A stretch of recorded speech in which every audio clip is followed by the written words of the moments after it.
Bom, vamos estudar aqui um pouco da tabela periódica. A tabela periódica ela é usada para organizar elementos já existentes. No caso, a nossa tabela atual possui 118 elementos. Os elementos químicos são dispostos em colunas, que são as colunas, que é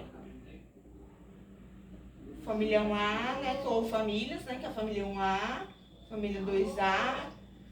Aqui são outros elementos que normalmente a gente não estuda. Aqui, dando 3A ao 7A e o 8A são os gases nobres. Aqui desse lado da tabela, as duas colunas 1A e 2A formam um grupo dos metais. De 3A a 8A são os grupos dos ametais, certo? E as linhas são, ou períodos, são 7 no caso, né? 5, 6, 7. Colocar em 7, são 7 linhas dispostas por toda a tabela periódica. Outra coisa, posteriormente a gente vai ver que os grupos dos metais têm características próprias, conduzem eletricidade, possuem maior brilho, entre outras características.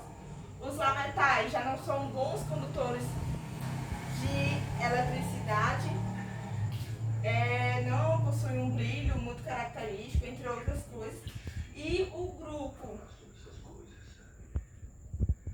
dos gases nobres, eles são um grupo importantíssimo. Por quê? Porque são um grupo que são considerados os mais estáveis da tabela periódica. Por que eles são os mais estáveis? Porque eles possuem 8 elétrons na sua camada de valência, ou seja, a última camada, a camada mais externa, eles possuem a configuração eletrônica de 8 elétrons na última camada, tornando-se os mais estáveis da tabela. Então, em outro momento nós vamos ver que os metais e os ametais, eles buscam se ligar, né, formar ligações químicas para adquirir essa configuração, tornando-se mais estáveis. A representação gráfica dos elementos na tabela pode ser essa representação aqui,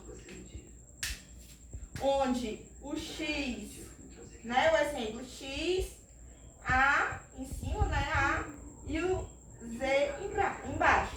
Então, o Z é o símbolo do elemento, o A, aqui no superior, né, ao lado esquerdo, superior do elemento, é o chamado número de massa.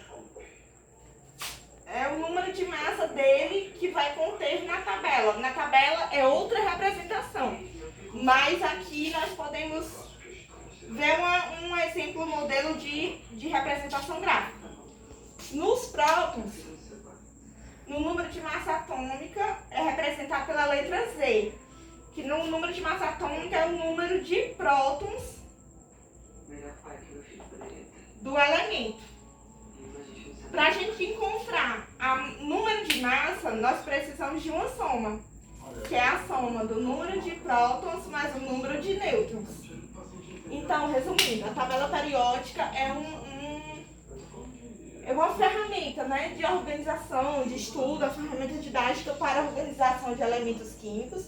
Esses elementos são divididos, né, didaticamente, em colunas ou linhas.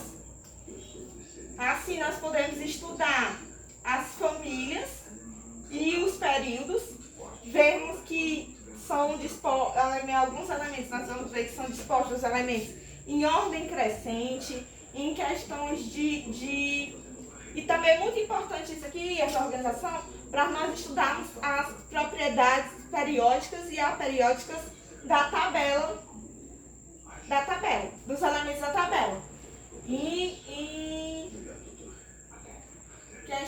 representação gráfica, tanto pode ser nesse modelo, como ou nessa outro modelo de representação.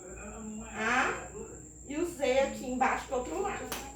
Bom, esses são informações importantes que nós podemos, ao estudar, retirar essas informações da própria tabela.